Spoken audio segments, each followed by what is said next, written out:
We'll start with with the introductory part about industry, of course, diba?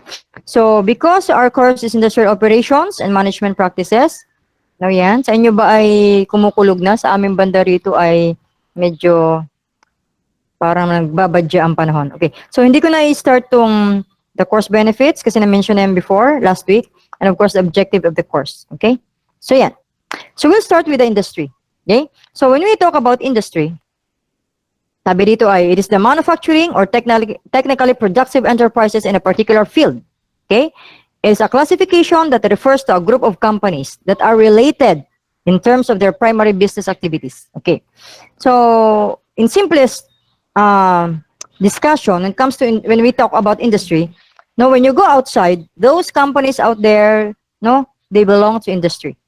Okay? Though, whether they are into manufacturing, whether they are into service, they belong to a certain industry. Okay? So ngayon, ano ba yung, meron tayo sabi nga na 4 types. No. 4 types of industry. Let us discuss. What's the first one? Yan.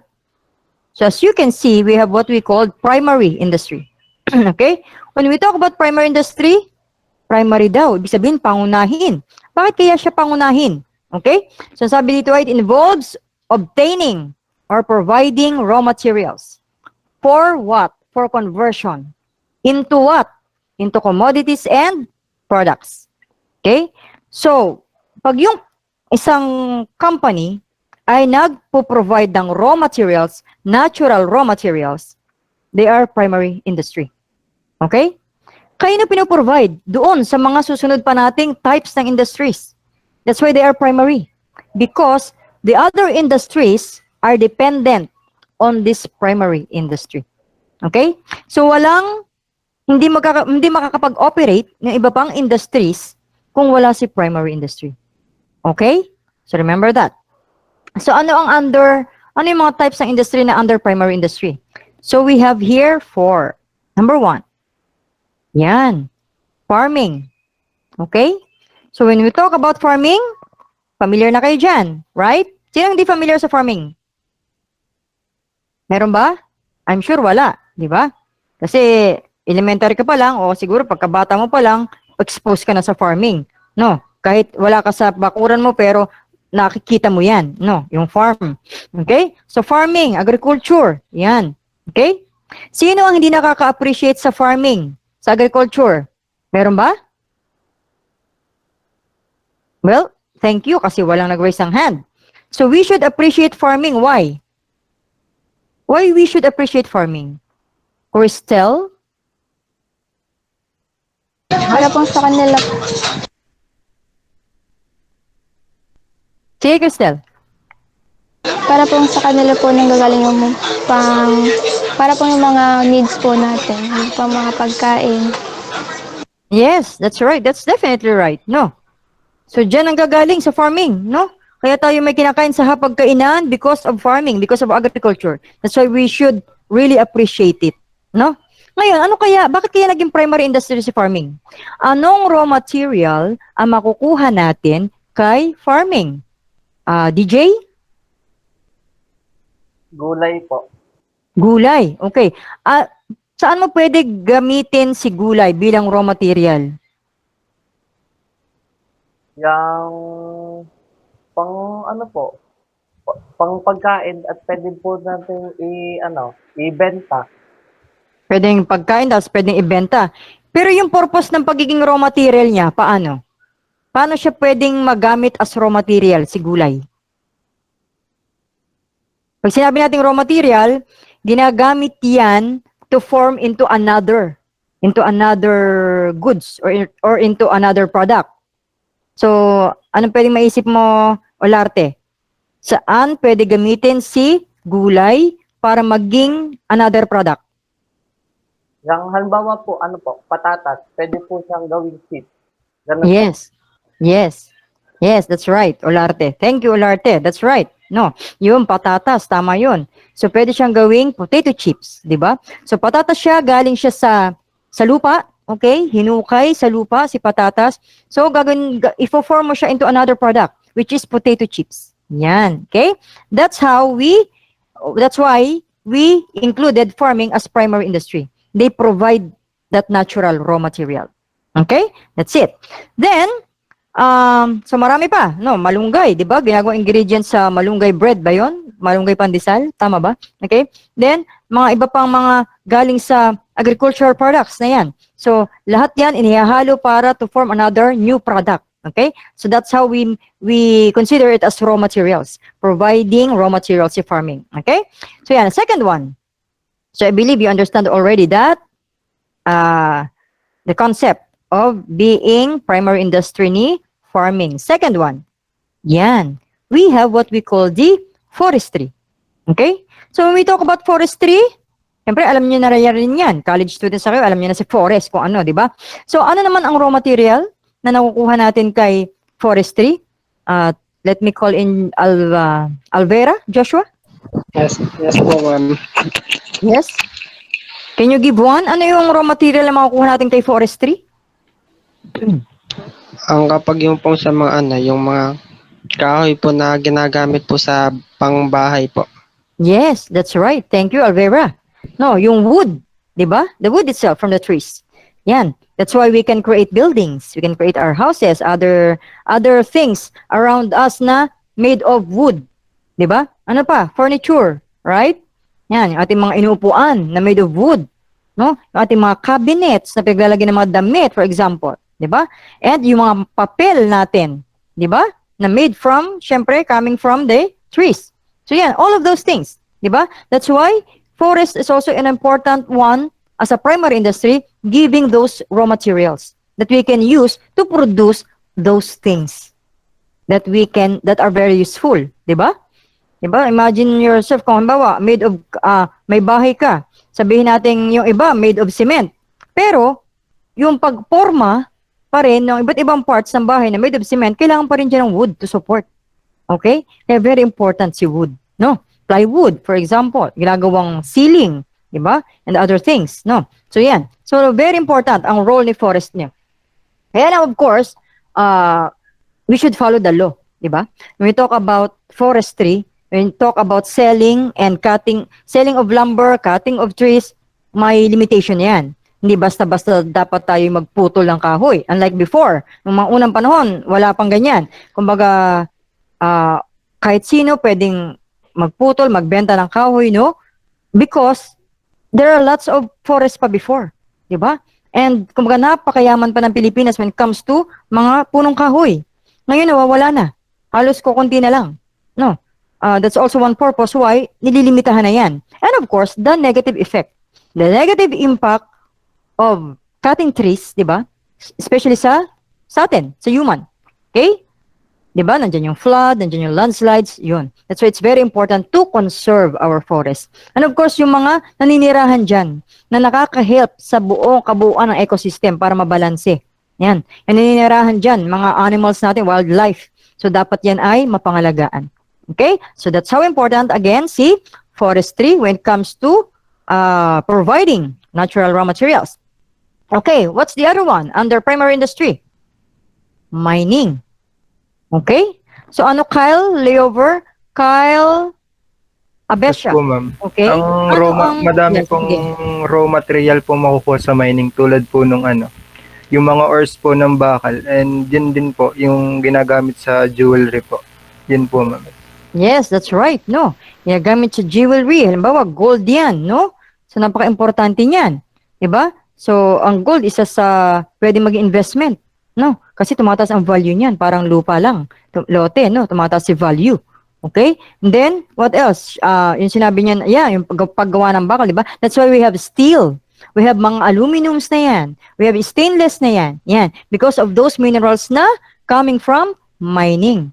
Diba? But again, and again, and again, there is limitation.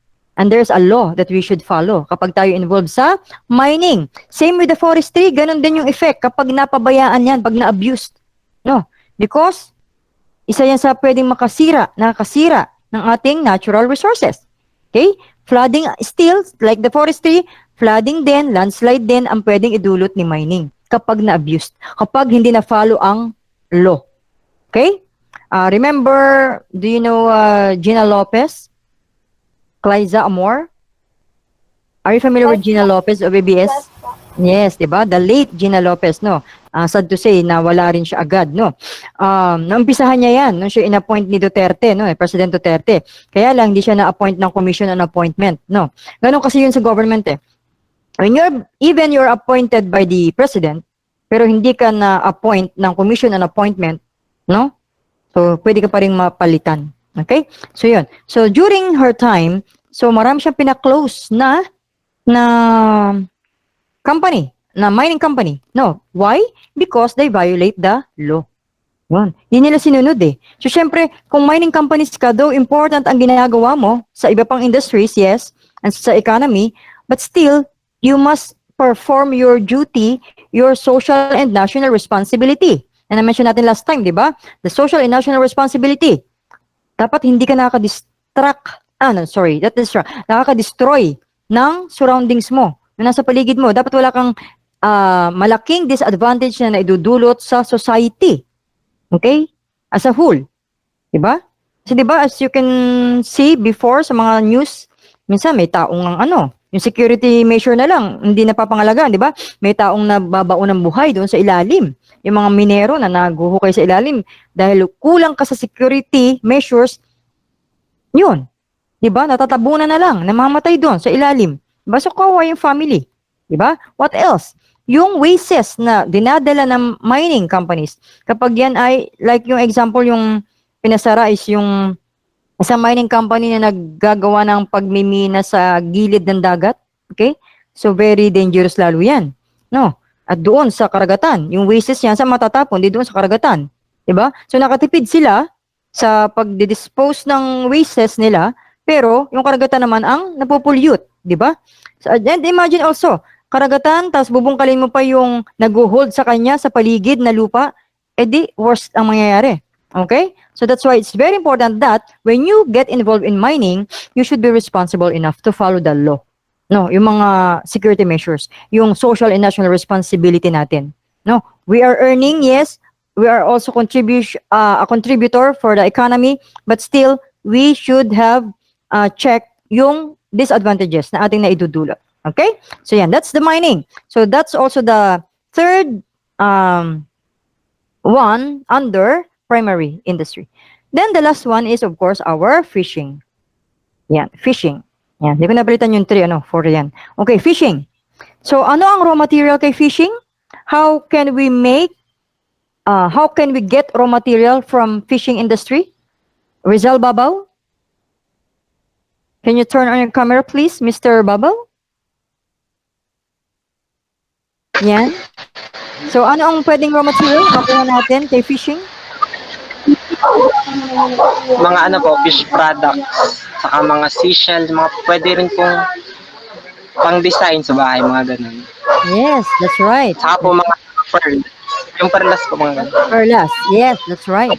So, lahat yun ay raw materials. Oh, bawa na lang, yung mga, sa mga seashells, di ba? Yung kanilang mga shell na yan, di ba? Ginagawang ornaments sa house, o kaya ay ornaments din sa tao, di ba?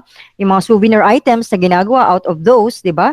Pag kayo nasa mga beaches, na mga known beaches, di ba? May mga souvenir items. So, made of those, di ba? So, yan. Then, what else? The fish itself, di ba? Kaya meron tayong mga canned goods or mga sardines, yan. Because we have tuna because of those fish. Yan.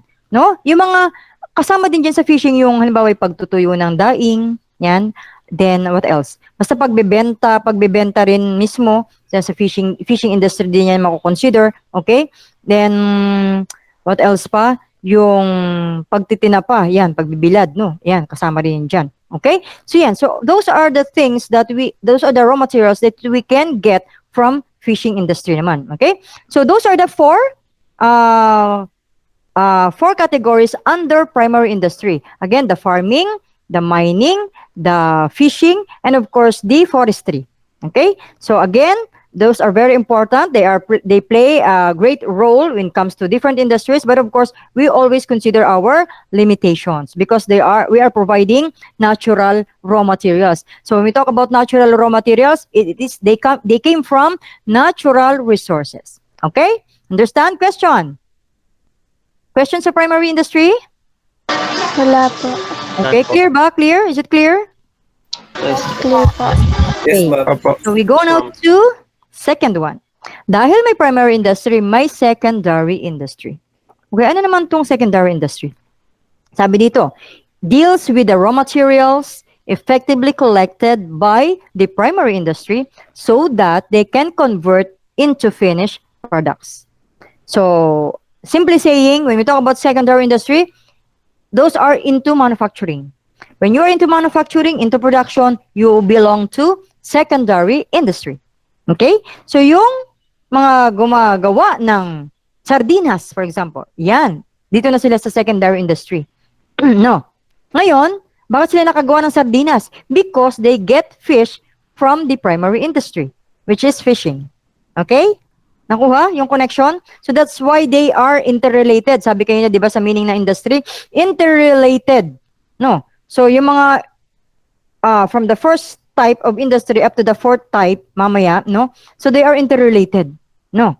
And sabi ko nga kayo na, the secondary up to the last one types of industry are dependent dito kay primary. That's how important si primary industry. Okay? So yan. Ngayon, under the secondary industry, meron tayong 1 and 2. The light industry and the heavy industry. Ano ba yung light industry? When we talk about light industry, no? Yan.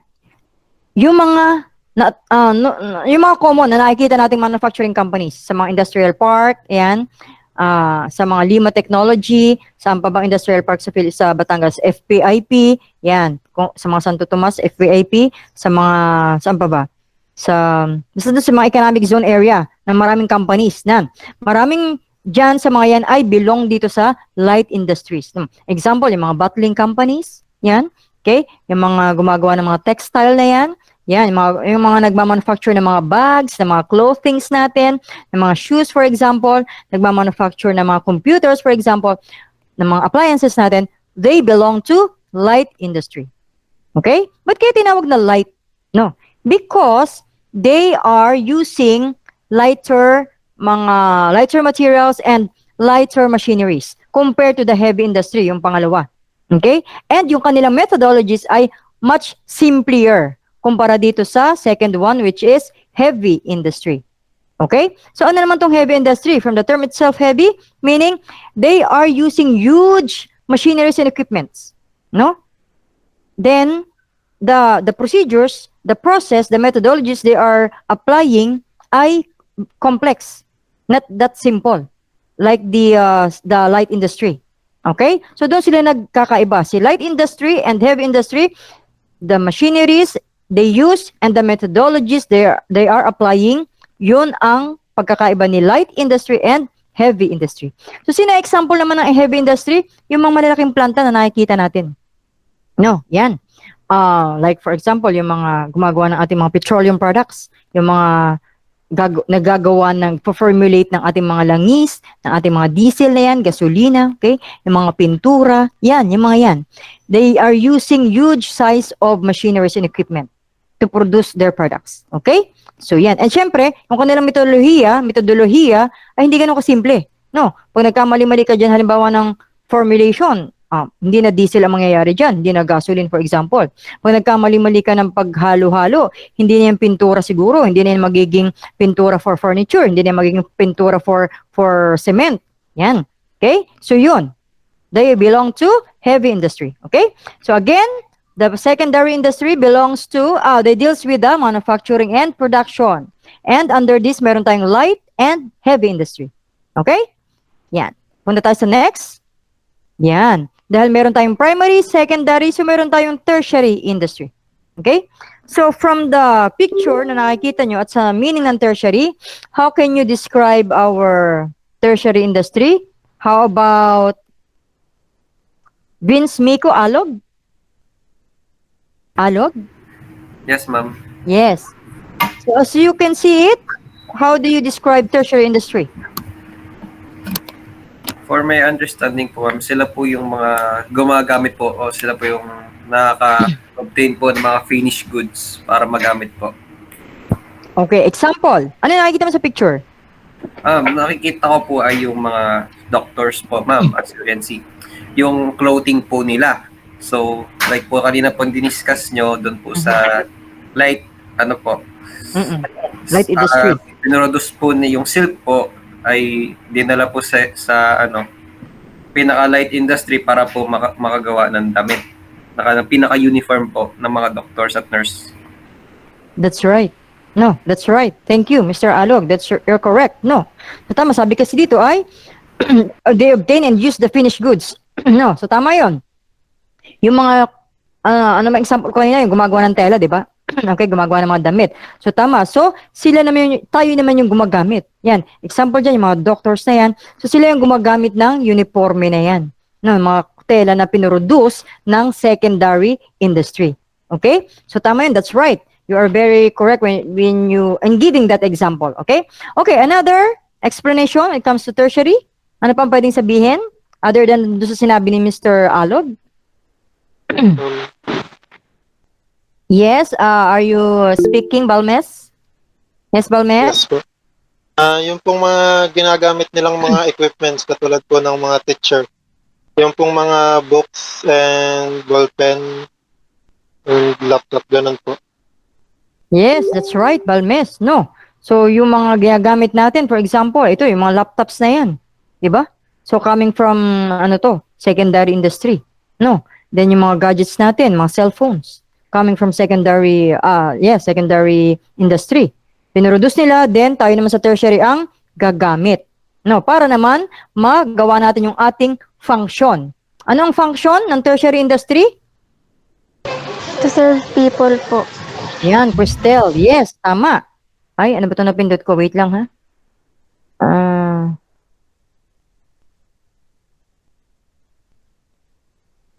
Okay. Cristel, yeah? So, yan. To serve people, right? Yan. Di ba alam naman natin, mga doctor, nurses, they are serving. No. So, ibig sabihin, tertiary industry, bukod sa paggamit, pag-utilize ng mga pinroduce ng nasa secondary industry, our function is to provide services, di ba? And we can provide fully the services that we have through using those finished goods na ginagawa ni secondary industry. Okay? So basta kayo ay into services, you belong to tertiary industry. No, mga teachers from school, mga doctors and nurses from the hospitals. Ano pa? Mga attorneys na yan, no? From the law firm. What else? So basta lahat ng nagpo-provide ng service, yung ating ginagamit na to, internet provider. Okay? So they belong to tertiary industry. Okay? Kasi without them, tulad niya, kung imagine ourselves na may pandemic, tapos walang internet provider, tapos wala ring mga laptop, cellphone. O paano tayo mag-aaral? Parang hirap, no? So mag-create ng another strategy, paano kaya? No. Ay may pandemic, bawal lumabas. Tapos walang cellphone, walang mga gadgets na pwede, walang online class, walang pwedeng gawin ganyan. So malamang ay stop ang pag-aaral, no? Ang mga transaction. Okay? So that's how important yung nagagawa rin ng tertiary industry, providing services. Okay? May gusto mo mag-add dito sa tertiary industry?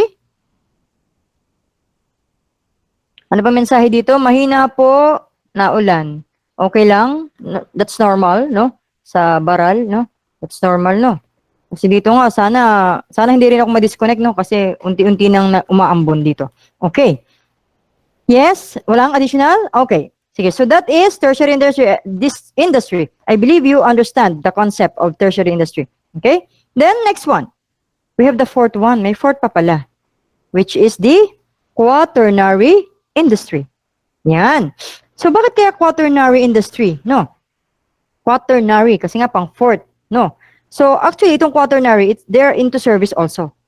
Kaya lang, the differentiation of this one dun sa tertiary is that yung service na provide nitong quaternary ay highly impactful. No. And they required, those belong here sa quaternary industry, requires a highly specialization. No? Kasi as you can see, mga scientists, mga researchers, okay? Mga developers, okay? So you cannot be like them if wala kang enough na kakayanan or intelihente dun sa specialization tulad niyan. Okay? So, sino ang pwede niyong example na mabigay under quaternary industry? Let me hear from Cherish. Cherish. Yes po, Cherish ma'am. Pineda. Yan. Can you turn on your camera, please? So that I can see you. Pineda. Hello po. Yan. Hello Okay. po. Pineda. Yes. So, can you give example under quaternary? Pwede pong programmers o kaya po mga IT specialists, mga consultants. Hindi ko lang po alam kung kasama din po dyan yung call agents. No. Call agents sa tertiary yan. No, sa tertiary. Okay pa. Okay. Yung programmers, yes, because they are developing, di ba? Nandun sila sa development, that's right. Kasama sila dyan. Okay? Thank you, Miss Pineda. So, that's it. No, yung mga nagde-develop ng mga programs, so kasama sila dyan. Kasi, hindi basta-basta yung paggagawa ng mga programs na yan. Okay? Okay, another one. Let me hear from... Pag nakapresent ka kasi, no, kalahati lang ng nakikita mo. No, kaya kailangan kong i-open tong listahan dito. Papasin. Are you here? Are you with us, Jopet? Papasin? Ma'am, yes po. Yes, papasin. Ma'am, hindi lang po makapag-on ng camera, gawa po sira po. Nga, sira. So, sana ma-workout yan bago mag-end ang semester, no? Para makita naman Opo, kita, di ba? Sige po. Okay, so, give one example of quaternary. Ma'am, yun nga po, mga IT po, ma'am. Like, Hindi lahat ng IT, ha? What else?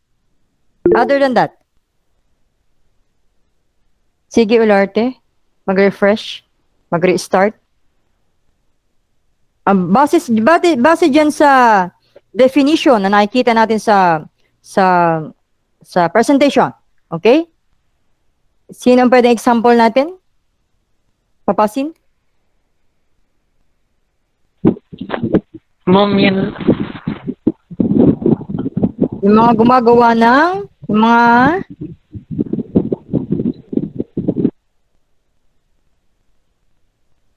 alin? Di masabi dyan, provides access to scientists, researchers, and developers to explore and identify new inventions. Involves research and development. Mga Another example? tao po na gustong alamin yung pwedeng yung kung paano gagamitin yung mga na-obtain nilang raw material po. O search nila kung paano nila gagamitin yung nakuha nilang raw material po. Okay, pwede. Let's say for example ay merong isang machine or isang bagay na hindi mo or may gusto kang patunayan. No, hindi lang yung simple na kung paano gagamitin, ano? Dapat dyan, when you get involved into research, syempre dapat ay meron kang tutuklasin. Meron kang papatunayan, no? Di ba kaya sa research may mga hypothesis, yan. So papatunayan mo yung hypothesis mo. No, totoo ba ito? Hindi. Ngayon, gagawa ka ng research. No, in order for you to prove to get some proofs, no? Kung siya ba ay tunay o hindi. Okay? Okay. So, any hand? May gusto mag-volunteer? Pwede mag-volunteer to answer? Yes, Babaw? Isa lang po ang pumasok sa isip ko, ma'am. Pagdating sa research. Yung DOST po. DOST. At saka po ang school, ma'am. Kasi di ba ang school, nagpo-provide din sila ng way para maka-discover ng mga bagong bagay. Pwede rin po siguro ang school.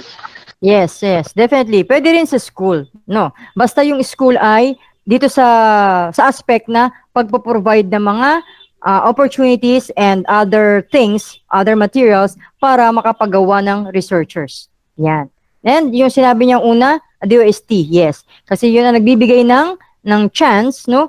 Para nagpi-finance sila actually ng mga gustong sa mga young inventors, yung mga gustong o kahit hindi young, kasi yung mga gustong mag-develop, no, ng invention, Okay? Gusto mag-develop ng invention na para ma-solve ang isang problems, for example, sa society. Okay? And those inventors themselves belong to quaternary industry. No. So, syempre, imagine yourself na hindi na-invento, imagine natin yung sarili natin, yung buhay natin. Hindi na-invento ang mga appliances, for example.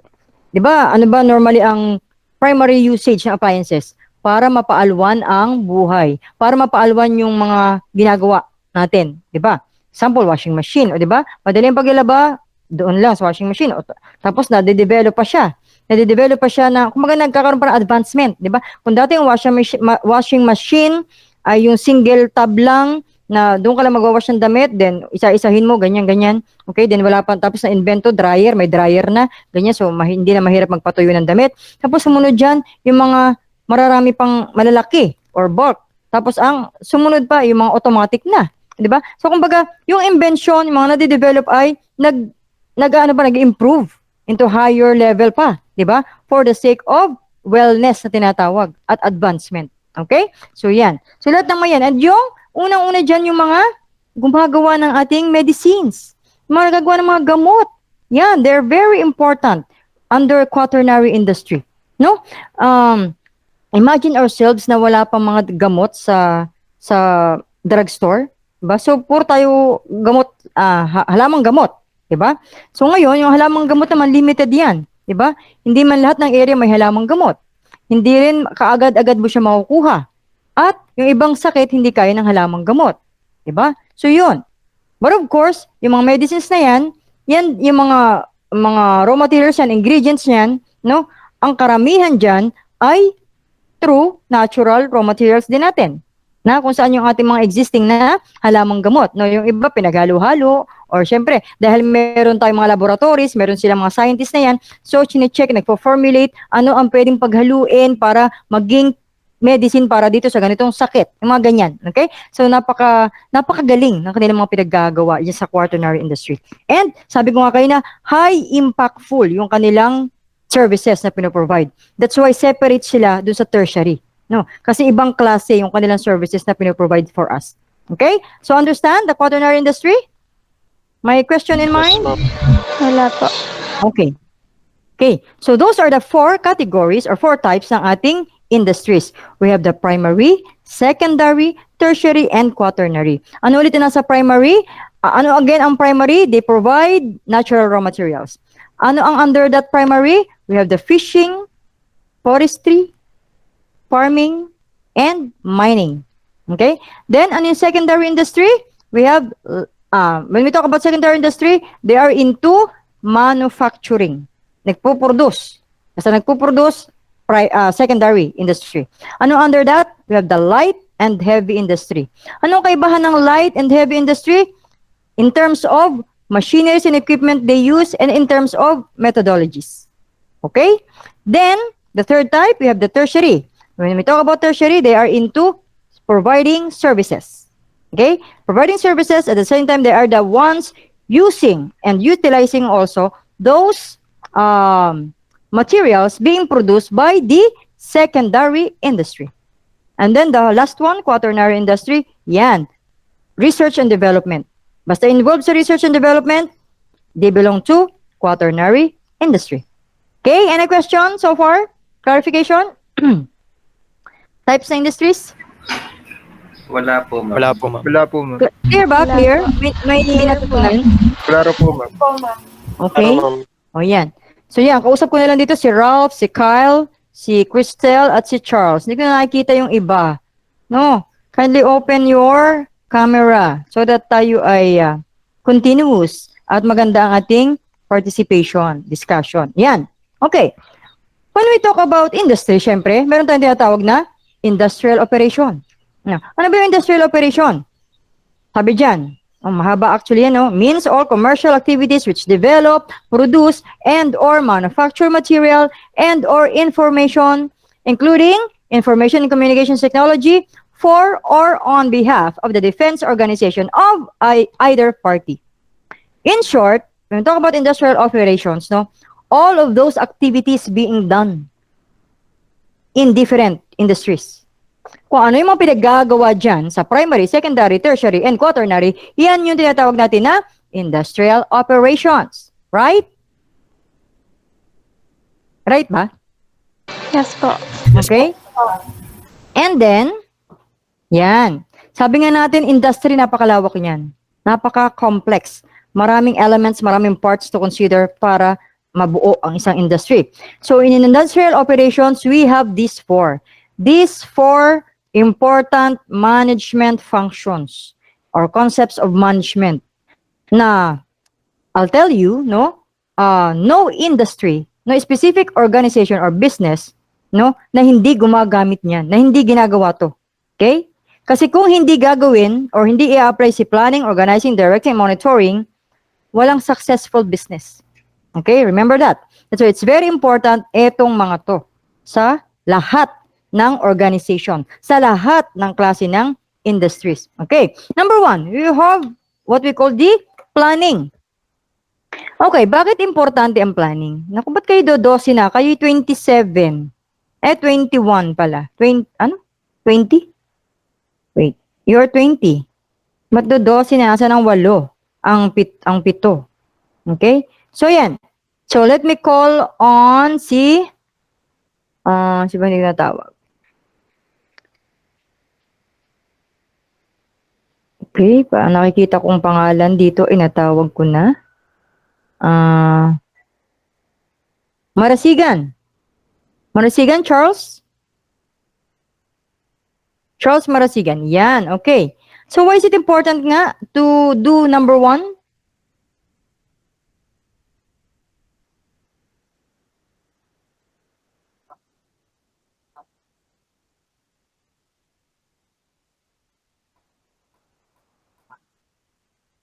Yes. Yes, that's right. Marasigan, no? So, para maging maganda yung outcome, dapat we plan, no? Okay, thank you. Another one. Ano ba hindi ko natawag here? Di pa Supil. Yes po, Blair? ma'am. Where's Blair? Yan, Yes Blair. po. Yeah, another one. Why is it important to have planning? I think po, ito po yung part na kailangan nyo pong sundin yung step by step para po magkaroon kayo ng magandang finished product or something that you have to do para magkaroon po ng kaayusan. That's right. Di pa Supil. Okay. So, tama. No, yan. So, we need to have planning. Plan the operation system. Why is it important? Again, so yung mga sinabi nila. And of course, in short, pag nagawa natin yan, nangyari yung sinabi nyo, no? Ibig sabihin lang, we are ready. We are prepared. Diba? So we do plan in order for us to be prepared, to become ready. No, to know what to do. Diba? And of course, we should we should be able to apply yung plan A, plan B, plan C, mga ganyan. Okay. What's the purpose? So pag hindi naging effective si plan A, meron tayong plan B.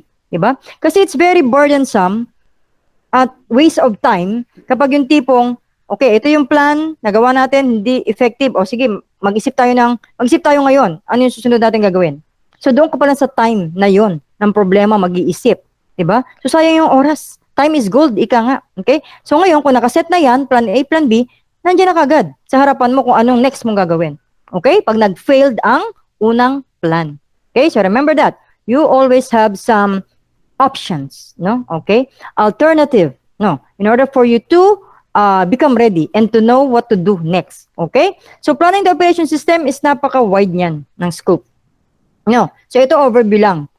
Madidiscuss natin yan one by one in detail as we go on along with the subject. Okay?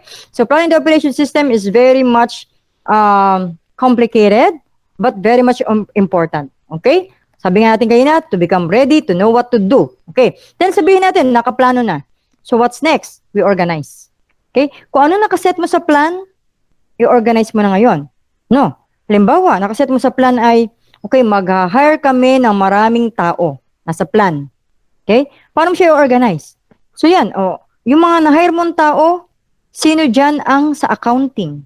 Sino dyan ang sa HR? Sino dyan ang sa logistics? Yun. That's how you organize. Okay? Then, capital? Ano yung mga yan? Pinagkukunan ng capital resources, no? Halimbawa, ang capital mo ay yung in terms of money. Yan. So, paano mo i-organize si money?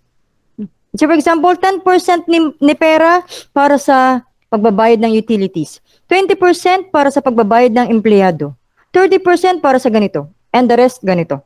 Yun. Okay? So, you organize what you have planned. Importante yun. Hindi pwedeng na plano mo lang, tapos, karibok dyan, ika nga, karibok, no, kagulo. So, you should know how to organize. Then, third one, after na-organize mo na, you direct operations and personnel. So, paano ba yung ganyan? So, halimbawa, di ba, example ko kanina, manpower, yung tao mo, empleyado mo, in-organize mo sa bawat department. So, ngayon, paano mo i-apply dyan si directing? Okay? So, say for example, sa HR department, okay. So, ano ngayon ang function and responsibilities noong mga tao na nandyan sa HR? Ano ngayon ang function and responsibilities noong nandyan sa accounting department? Yun. That's part of directing. No? To make them realize what are their functions, what are their duties and responsibilities. Okay? Yun. And afterwards, monitoring. Ito very important yung monitoring. Magiging useless ang iyong 1, 2, 3 na yan kung hindi mo magagawa yung number 4. Bakit kaya? Paano kaya magiging useless? Bakit sinabi ni ma'am na magiging useless yung 1, 2, 3 kung hindi nagawa si number 4? Okay? Let me hear from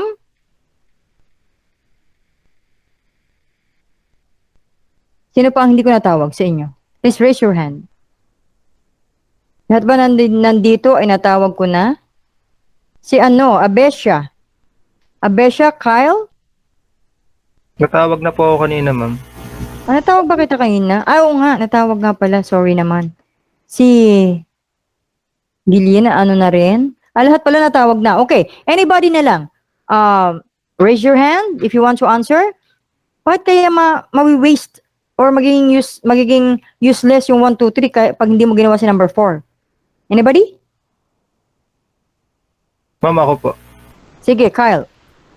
Para po sa akin, kaya po mahalaga yung number 4, yung monitoring the system's performance. Kasi hindi naman po natin masasabi nga po na magiging okay po yung plano eh. Kaya nga po, parang na-consider din po natin na magawa ng iba pang plan para pag di po naging effective yung isang sistema or isang ginagawa po sa industry, meron pong backup plan. Kumbaga hindi po magi-stop yung flow. Yun po, ma'am. Okay, that's right. No. So it's very important to do the monitoring kasi you'll not make sure, make sure mo actually na magiging okay yung plano kapag may enough kang monitoring. And malalaman mo, in connection with what Kyle said, no, malalaman mo na yung plan ay halimbawa hindi naging effective because you do the monitoring. Okay? Additional, any other? Sino pa may idea?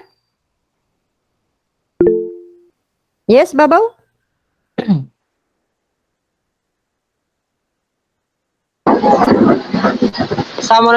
Mahalaga po ang monitoring. Kasi di ka po simula sa plano hanggang sa proseso, dapat na-obserbahan po. Kasi kung halimbawa po habang nandun ka sa ginagawa mo, tapos may isang nag-malfunction, palpak po yung kalalabasan ng produkto. Pasensya po makulog. Okay lang, no problem. Weather yan. We don't have any control over it, okay? Thank you, Mr. Babaw. That's right. No. So, yun, dapat ay mahalaga para at least ay na-check mo kung anong nangyayari. Diba? So, yun. So, monitoring is very important kasi nga ay kung, halimbawa, may plan, sabi natin, nagawa natin si planning, na-organize natin, nagkaroon na tayo ng direction, may direction na ang bawat tao kung anong gagawin. Pero hindi natin na-monitor. No. Halimbawa, ito yung plan ko. Na-check mo ba kung nagawa? Na-check mo ba kung nagawa tapos naging effective ba? Ngayon, kung hindi mo na-check, hindi mo na-monitor kung naging effective or not, so hindi ka aware ngayon, what happened? Okay? Hindi ka aware ngayon kung kailangan ba siya palitan, kailangan bang plan B ang apply, kailangan bang yung plan C ang apply, okay? Yun. Then sa organizing, na-check mo ba if talagang qualified, na-monitor mo ba kung tama talaga yung inilagay doon sa bawat department? Kasi baka mamaya, kasi nag-hire ka halimbawa ng manager, pinaubayan mo na sa kanya lahat. Sige, ikaw na bahala dyan. Yung sa HR, bahala ka kung sino dyan. Yung sa purchasing department, bahala ka kung sino dyan. Sa accounting department, bahala ka kung sino dyan. Kaya hindi mo na monitor yon. Wala kang checking, for example. Tapos, hindi pala qualified. Sabihin natin, hindi pala qualified. Nung na-check mo ngayon, na-surprise ka, hindi pala qualified, kaya pala yung mga gawa ay medyo maraming mali. Hindi pala match doon sa function, yung kanilang specialization. Okay? Then, halimbawa, nandyan yung directing. No, nalaman na, naklaro na sa kanila, ano ang duties and responsibilities. Pero, na-check mo ba, na-monitor mo ba kung ginagawa? Na-monitor mo ba yung progress? May progress ba? Wala. Okay? So, yun.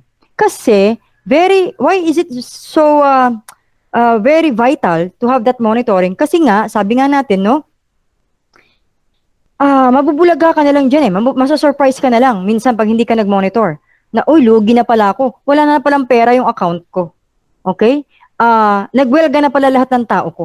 Hindi pala napapasweldo. So, what happened? Hindi ka nag-monitor. Pinaubaya mo na doon sa lahat ng tauhan mo. Sa lahat ng supervisor mo na hinire. Okay?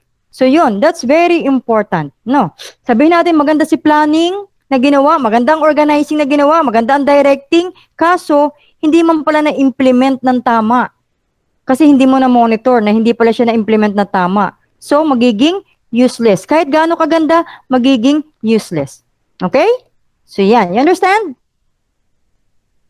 Yes. Klaro ba? Yes, ma'am. Opo, ma'am. Okay. So, that's why importante yung apat na yan. No? Every organization, every industry, kahit ikaw ay nasa primary industry, secondary, tertiary, quaternary, you make use of these four. No? It's very effective. Okay? So, yan. So, madidiscuss pa rin natin yung iba dyan, yung lahat sila, no? As we go along with our subject. Okay. So, sabi dito, an organization, whether produces goods or provides services, is a system. Yan. So, system yan. Kahit pa anong organization yan, kahit they belong to primary, secondary, etc., it's a system. Okay? So, the totality of that kind of industry is a system. Okay? Ngayon, sabi dito, a set of related and interacting components that perform functions have goals pertaining to the whole are called subsystem. Okay. Halimbawa, magbigay tayo ng example sa primary industry, let's say, forestry, for example. Forestry under primary industry. So, forestry is a system itself. No, yung kabuuan niya is a system. Kasi may mga system na fina-follow, may parts by parts, may malalaman siyang forestry because of the activities that being done there. Okay? So, ngayon, ano yung subsystem na mabibigay nyo? Ano yung isa or ilan sa mga subsystem na mabibigay nyo when we talk about forestry? Sabi dyan, base dyan sa meaning, set of related and interacting components that perform functions. So, yun daw yung subsystem. So, ano ang pwedeng mabigay yung subsystem sa forestry? Anybody?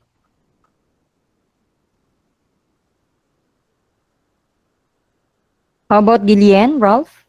Ang dilim mo, naka-against the light ka na ulit, kaya hindi kitang face. Okay, can you think of, something na pwedeng subsystem sa forestry? Yung pagtatanim po ulit ng mga nakuhang woods po sa forest. Pwede, that's right. Halimbawa, may naputol kang puno. So, magtatanim ka uli ng uusbong uli na puno. Yan, that's a subsystem. One subsystem ng forestry. Okay, that's right, Ralph? Another one? Forestry pa rin? Vince Miko? Idea? I have nothing, ma'am. I'm sorry. Wala. Okay. Sige. Kasi pag sinabing subsystem ay sets of activities yan. No? Na makikita sa isang buong system. Okay, anybody?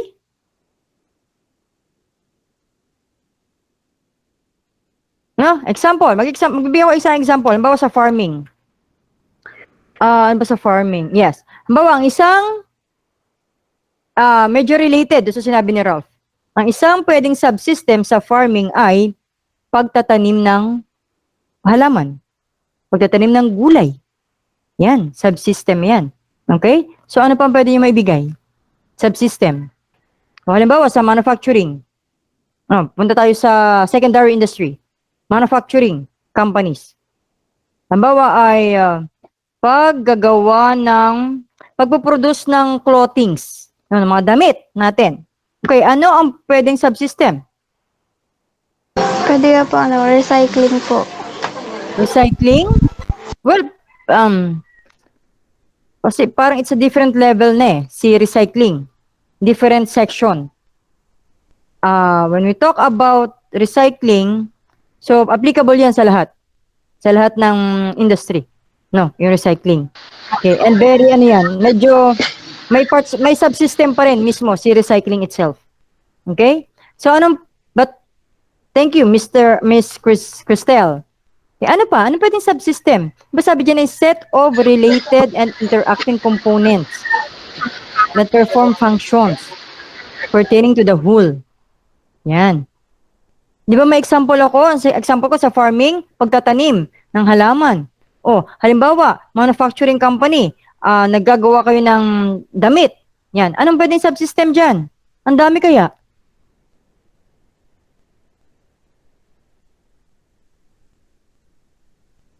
Ma'am, pwedeng magtanong. Sige, Babaw. Yung subsystems ka po ay parang, halimbawa, naubusan ng resources. Parang yung pwede pong pamalit para yung kapon tinutukoy na. Hindi. When we talk about subsystem, kumbaga yan yung mga maliliit, parang parts na ginagawa para mag-come up tayo dun sa total total goal natin dun sa function ng isang industry. No, example, yung example ko kanina, farming. Farming is a system, right? Ngayon, ano ang pwedeng activities na ginagawa sa farming na mako-consider as subsystem? Pagtatanim ng halaman. Nakuha ba yung idea? Ma'am, parang po bang yung mga iba't ibang departments po, parang halimbawa, ikaw yung leader, tapos dito po sa isa, sa kanya yung trabaho ng mga lekta, nung sa isa, siya yung magbabayad, tapos yung isa po, siya po yung mag-collect, siya po yung gagawa nung activity. Parang ganun po ba? Yes, tama yan. Tama yan. Halimbawa, yung isang department, halimbawa, accounting department, tapos ang accounting department is a system, then yung sinabi mong mga trabaho na yung isa mangongolekta, yung isa magbabayad, ganyan. So yan yung subsystem noong accounting department. Yun. Klaro ba? Klaro na? Apo. Babaw, nakuha mo yung idea, Babaw? Opo, nakuha ko po. Okay. So how about the others? Opo, ma'am. Gets Yes, po. ma'am. Okay. Opo, So ma'am. yun. So kumbaga yung mga part by part na ginagawa, no, under a certain system. Okay? So halimbawa, sabi ko kanina, example ko kanina, yung gagawa ng clothings, no. Anong pwedeng subsystem diyan? Ang isa sa subsystem na nandiyan makikita natin ay yun na lang pagtatahi. Yan, subsystem yan. Pagtatahi. No, ang damit. Yan, ano pa? Paglalagay ng botones. Kung may botones yung damit, yan, subsystem. Ano pa? Pagpapake, no? Paglalagay sa packaging. Yan, subsystem din yan. Okay? So yun, clear yun? The system and the subsystem. May question Opo, pa? ma'am. Wala na po. Maliit na po. Okay, thank you. So yan. So maganda yun. Maganda yung ganyan. Nagtatanong para at least tayo ay klaro. Yan. Then, an operation is one of the subsystem. Kaya sinabi dyan ay operation. Kasi lahat ng mga sinabi natin, that's part of the operation. Okay? Ano nga ulit yung operation kayo na? Sabi natin, industrial operations, ibig sabihin ay all of the activities that we do inside an industry. That's industrial operation. Okay? So, yan. So, kaya yung mga bagay sa operation, that's a subsystem. Okay? Then, yan. What do we have here? We have a conceptual model of industrial operation system. O, sa pag nakikita nyo yan, anong katulad? May similarity ba sa ibang bagay? Saan may similarity? Any idea? Katulad siya ng model ng what?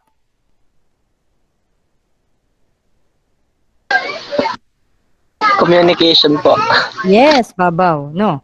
Yung yung flow of communication, medyo may katulad kasi meron tayong feedback, di ba? Okay, what else? Saan pa siya may katulad? Then po sa computer po, yung kung paano po tayo nag-i-input, tapos pinaprocess po ng computer, tapos magbibigay ng output. Tapos as feedback po, makikita po natin kung ano po yung ginawa natin sa Yes. computer. Yes, that's right. Tama. Tama rin yun. Exactly. No. Thank you, Abesha. Okay, meron pa? Katulad? Yun pong sa research po. Yes, that's right. Sa research. Sino yung mimic na yun? Hindi mo nakita? Cristel ba? Apa. Okay. Yun. No. Sa research. Kasi sa research, di ba? Yung IPO, no? Kung maaalala nyo, we have the input, then we have dito sa gitna, no, process, and then the output. Okay. So yun, all of those, yun ang na-mention nyo, yun yung halos similar niyan, no? Ngayon, dito sa industrial operation system, syempre ibang factors inside, no? So we talk meron tayong external environment here, may input, may transformation process, may output, and of course the feedback. Okay. So ano ang ibig sabihin ng arrow na to? Okay. Ibig sabihin ng arrow na yan, dire-diretso, no? Continuous, yan. Going to this, and then going back again. No, okay? So ano ba yung mga inputs? When we talk about inputs in an industrial operation system, those are the things that we use and that we have and that we need in order for us to start the industrial operation. Diba? So ito, ilan lang sa sample yan. Diba? So, but basically, ito yung malimit or pinakamalaking factor, elements in order for us to start an operation. So we have the human, of course, our manpower yan, mga empleyado yan, human, syempre. Wala namang organization or kampanya na walang tao, di ba? Sabi ko nga, alangan namang lahat ng gawain, ikaw na si HR, ikaw na si accounting, ikaw na si driver, lahat. So impossible yan. No? Then, capital, of course. Mapa ang kapital mo ay pera in terms of money or yan, land, equipment, building. No? Yan yung mga iba't ibang kapital. Iba't ibang puhunan na ginagamit natin. Okay? Then the technology, of course. Nowadays, napakadalang na yung kumpanya na walang ginagamit na teknolohiya. Ay yung simpleng gumagamit ka ng computer sa opisina mo, edi syempre technology yan. Okay? Simpleng telepono na ginagamit mo, that's technology. Okay? So yan.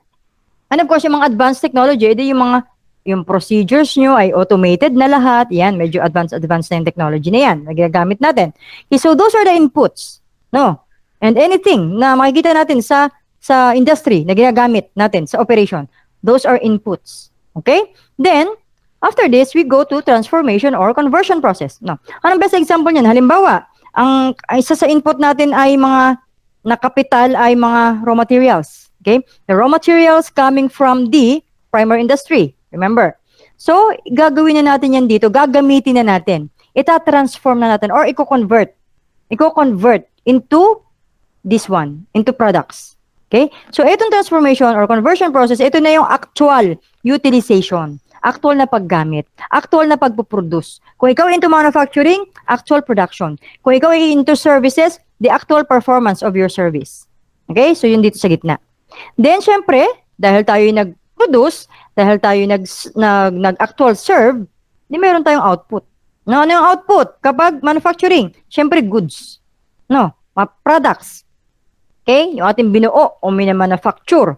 Then of course, kung tayo nagsiserve naman, the services, yung ating mismong pinoprovide na services. Kung halimbawa sa hospitals, no? Ano yung dito sa banda, sa transformation nila? Hindi yung kanilang mismong actual na pag-check up, halimbawa, pagkuha ng mga samples para i-test sa laboratory. So yun ang kanilang dito sa transformation. And then, ano yung kanilang output? Di yung actual service na ginagawa. Halimbawa ay, nagamot yung tao, so that's the completion of their service. Gumaling yung pasyente, yan. Okay? So that's it. And then of course, after this, syempre laging may feedback. Diba? Saan nga nanggagaling ang feedback? Sa industry? Sa ating mga customers. Customers, di ba? Customers natin, consumers natin, yung bumibili at gumagamit ng ating goods, ng ating products, yung nag-a-avail ng ating services. Diba? So yan. So sa kanila lang gagaling ang feedback. Kaya diba pag kayo sino sa inyo nag-online shop? Mahilig sa online shop? Raise your hand. Online shop? Wala? Wala nag-online shop? Sa Lazada, sa Shopee. Yan. O, diba si Cherish? O, pareho tayo nag-Lazada, no? Minsan, kayo close ko na ngayon eh. Hindi ko na yun open kasi tukso, diba? Tukso pag nag-open ka, nag-browse ka, nagkaroon ka ng interest, bigla, makakabili ka tuloy. No? Kaya hindi na i-open. No? Pag walang budget, wag i-open si Lazada. Tanggalin muna yung application. No? Para hindi matuksong i-open. Okay? So, yan. So, yun. Pag, diba, pag nag-ano kayo dyan, merong review part. Diba? Product review. Yan. So, yung mga dineliver sa'yo, pupunta ka agad doon sa review. For review. So, i-review mo dyan. Oh, maganda ba yung item itself? Kaya meron pang kategory doon, di ba? May i-review ka about sa delivery, may i-review ka about sa product itself, may i-review ka sa seller, di ba? Kasi syempre, iba't iba sila. Pwedeng satisfied ka sa delivery, pero hindi ka satisfied dun sa item mismo. Okay? So, i-rate mo yun ng medyo hindi maganda. Tapos, kaya, hindi ka na-satisfy sa seller.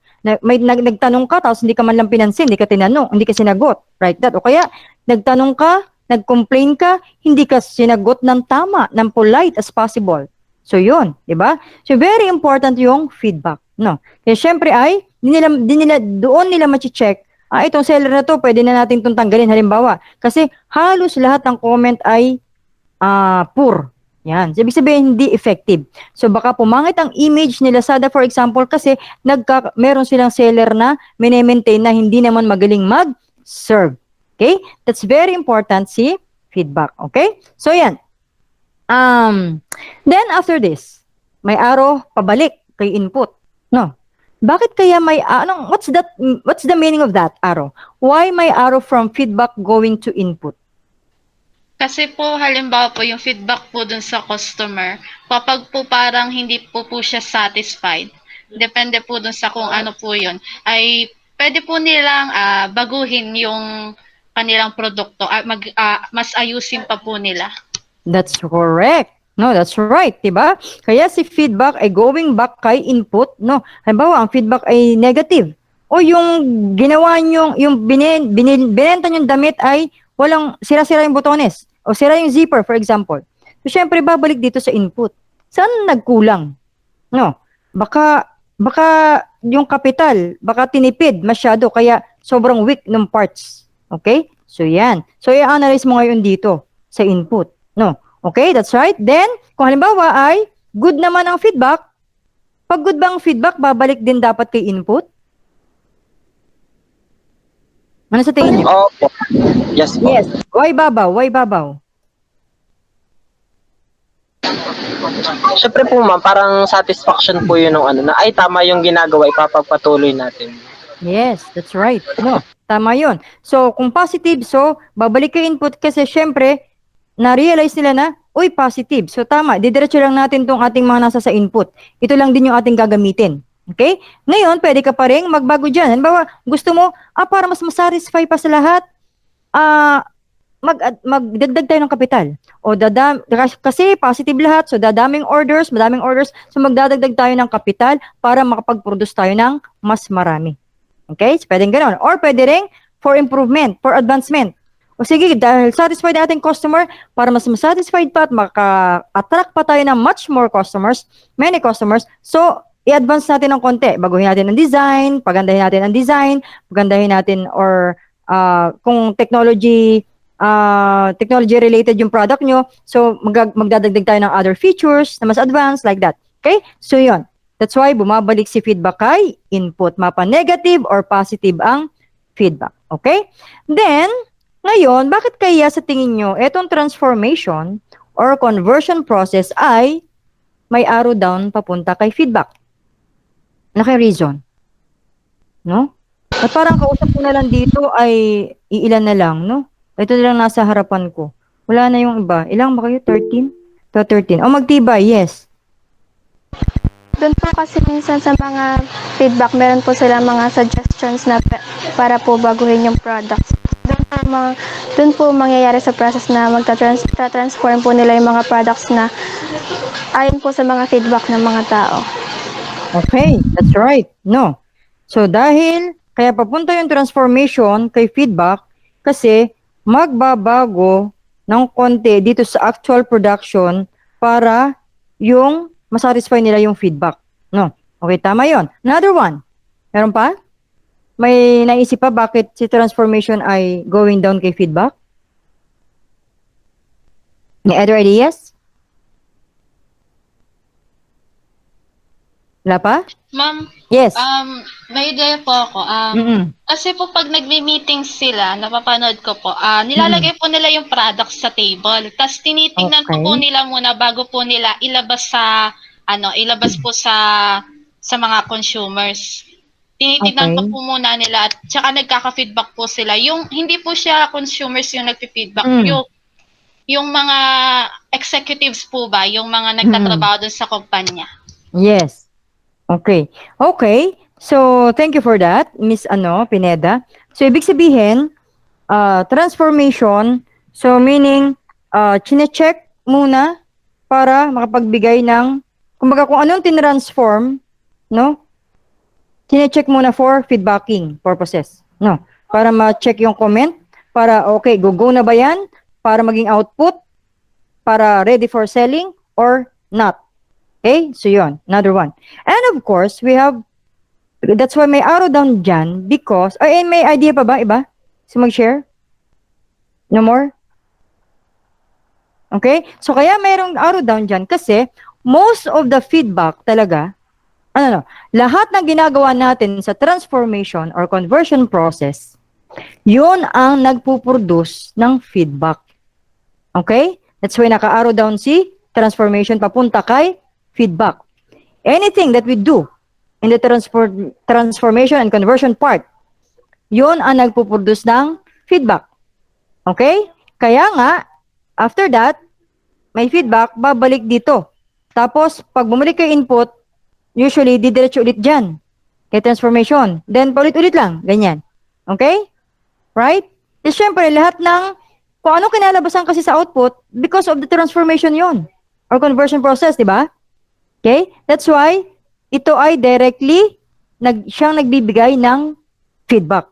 No? Kaya nagkakaroon ng feedback because of what you have done in the transformation or conversion process. Nakuha yun? Okay? Okay. Opo. May question? Wala po. Okay. Nan po. Okay, how about this one? External environment. Bakit ang external environment? Ba't mayroon dito sa taas kaya? External environment. Tapos naka-arrow down siya kay input, naka-arrow down siya kay transformation. Ma'am? Sige. Yung external environment. Kasi mahalaga sa workplace kung saan ka nagtatrabaho, kung akma po yung lugar na pinagtatrabaho nyo, kung safe ba. Halimbawa po ma'am, sa gasolinahan, magtatrabaho ka po sa gasolinahan kung yung environment mo ay walang walang pagkukuhaan ng gasolina. Siyempre hindi po kaya mahalaga po isa-alang-alang ang lugar. Okay, so place. So place yung pino-point out ni Rizal Babaw. I like your name, Rizal Babaw. Kasi dalawa ang na ko dyan. Si Jose Rizal, of course, ang pambansang bayani. At syempre, ang ating si Julius Babaw. Yan. Kano naman si Julius Babaw? Are you related with that person? Kabarkada ko ho yun. Wow, Hindi, joke. very good. Joke. Kumusta mo ako ha? Ito po yung Kabarkada mo. Hindi pa. Bali po ang tawag. Sige, yun na lang po. Ano ka? Sige. So yun. Si Rizal Babaw. I like that name. At least ay hindi makakalimutan sa iyo ang ating pambansang bayani. At si Julius Babaw. Okay. So yun na yung naka-retain sa mind ko when I heard and read Rizal and Babaw. Okay. So yan. So yun. Tama yun. So place ang sinabi ni Rizal. No?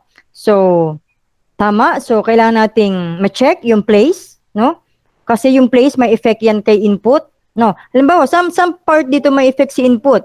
Halimbawa ay, yung sinabi niya kasi kung may pagkukuhanan daw. No? So doon sa resources. No?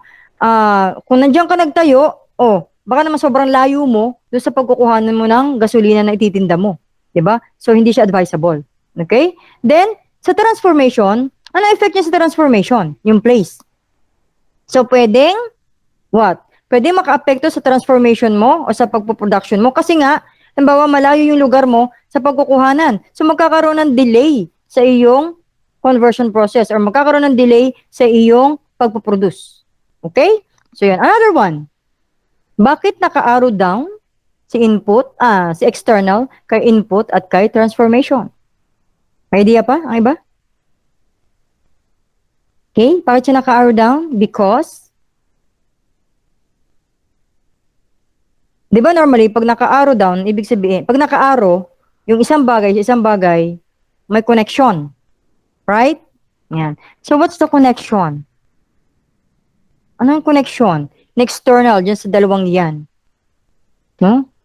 Meron silang direct effect. No.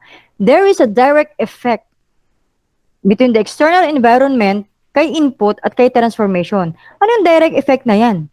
Ibig sabihin lang talagang yung mga nasa external environment may epekto talaga, direkta. Nakaka-apekto talaga kay input at kay transformation. No. One example. Sino pwede magbigay ng external environment? One example of external environment. May idea? Okay, I'll give one. Competitors. Competitors is an external environment. Bakit external? Kakumpetensya mo yan eh. Sa labas yan ng kumpanya mo. Right? Ano ba yung magkakompetitor? Si Jollibee, si McDo, magkakompetensya yan. Sino pa ba? SM Robinson, kompetensya. Ano pa? Coca-Cola and Pepsi, magkakompetensya. So, napakadami. Samsung, iPhone, yan. So, napakadami magkakakompetitor. No? So, competitor, paano nakaka-apekto si competitor kay input? Tsaka kay transformation? Okay? Competitor. Halimbawa, example natin si iPhone at si Samsung. Ang nasa external environment halimbawa ay si iPhone. Ang ating organization example si Samsung. Okay? So, halimbawa, ginawa ni iPhone ay nag-launch ng panibagong cellphone model na sobrang gaganda ng features. Tapos, ang ganda-ganda ng design. Yan. So, paano maapektuhan nun ang input ni Samsung at transformation? Unang-una, capital. Bakit capital? In terms of money, halimbawa, in terms of machineries. Siyempre, dahil gusto mong lumaban kay competitor na iPhone para maging magaling ka rin ang iyong ilo-launch na product, na cellphone, for example, magdagdag ka ngayon ng kapital, ng pera. Kasi yung existing mong kapital, hindi kaya i-shoulder yung kung magbabago ka, kung mag-introduce ka ng panibagong product. Okay? So yan. Then, paano mababago si transformation or si conversion process? Because, magdadagdag ka ng features, magde-develop ka ng another new model of cellphones. So, magkakaroon ka ng pagbabago sa iyong production process. Right? Nakuha ba? Klaro yun? Kung paano naka-affect? Opo, nakuha. Okay, kung paano naka-affect si external environment na sample natin, si competitor, doon kay input mo at kay transformation. So, yan. Okay? Actually, napakaraming external environment. Didiscuss natin yan next week, yung detailed, yung external environment, kasi ang dami niyan. And it's very important for every organization to be aware of those external environment. Kasi nga, kaya nga nakalagay dito sa model ay may direktang epekto. So, pag may direktang epekto, dapat you know what to do. Okay? To secure your organization, to secure your industry against those factors. Okay? Bakit? Because when we talk about external environment, we cannot control that. Kumbaga, sometimes may factor na or may strategies tayong pwedeng gawin in order for us to adjust, something like that, or to be safe from those, but we don't have any control over them. Kung anong gagawin ni competitor, halimbawa, kanya yun. Hindi pwedeng sabihin natin kay, halimbawa tayo Samsung, tapos si iPhone yan. Hindi pwedeng natin sabihin na, iPhone, huwag kang maggawa ng bagong feature ng phone. Huwag kang mag-introduce or mag-launch ng bagong na napakagandang feature ng phone. Kasi maapektuhan kami. Diba? Can you do that? Kung ikaw si Samsung? Hindi, diba? Okay? So that's why, mahirap yan. Medyo challenging sa external environment kasi hindi natin control yan. Whereas, if we can compare dun sa tinatawag natin na internal environment, ano ba yung internal environment? Yun yung nasa ating loob ng kumpanya. The employees that we have. the materials that we have, the machines that we have, the money that we have, all of those things that na meron na atin doon sa loob ng ating industry, sa loob ng ating company, ng ating business. Yun ang internal environment. And the advantage of that is that we have the control over it. Kasi atin eh. Di ba? Okay. So, mas madali yun i-manage compared sa external environment. Okay? That's why we should know those under external environment. No? Okay? So, yan. So, again, naka-arrow down dito because external environment directly affects the input and transformation. Okay? Then, transformation, naka-arrow down kay feedback because everything that we do in the transformation part, it resulting into feedback. Okay? Then, arrow from input going to output, no? Continuous lang yan, no? Kasi nga dire-diretso yan. Mapa negative or positive yung feedback, again, babalik at babalik kay input, then going to transformation, then until ma-produce si output, and then again, feedback again, and then repeat lang. Repetition. Okay, you understand the conceptual model? Opo, ma'am. Okay, that's it. So you can explain this, no? So, yan. Okay. So, we will stop here, no? We will continue the discussion. Yan, as you can see, ito yung external environment. So, madami yan. Madi-discuss natin yan next meeting, isa-isa. No, very important kasi yan for us to be aware and to know so that we can be ready once na encounter natin yung mga external environment na yan affecting our industrial operations. Okay? So, recap. Sinong kayang mag-recap? What we discussed this morning? Recap. Summary? Meron? Okay. Meron ba, Jan? Babaw, can you do it? Recap? O kahit kalahati, tapos kalahati kay DJ, ang sunod na kalahati kay Kyle. Nagpuputol-putol lang po. Ay, puputol-putol. Okay. O part by part tayo. Unang topic. Ma'am, pwede ka pong paano? Nagpuputol-putol. Sige. Hindi ko lang. Sige, no problem, Babaw. Sige, I'll be calling, ano na lang. DJ, ano yung part 1 natin? Diniscuss natin part 1? Yung industry po. About? Industry. Okay, anong next to that, Kyle? Leover? Yun pong primary, secondary, tertiary at quantity po ng industry po. Pati po yung mga rules nila. So those are the types, di ba? Types of industries. Okay, after the types of industries, Charles, ano ating diniscuss, Charles?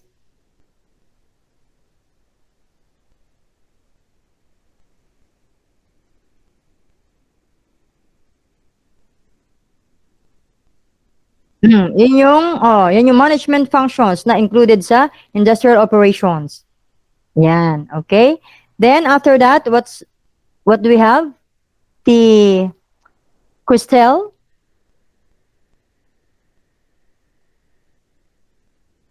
May mic ka ba, Cristel? Narinig mo ba ako? Walang mic. Walang audio.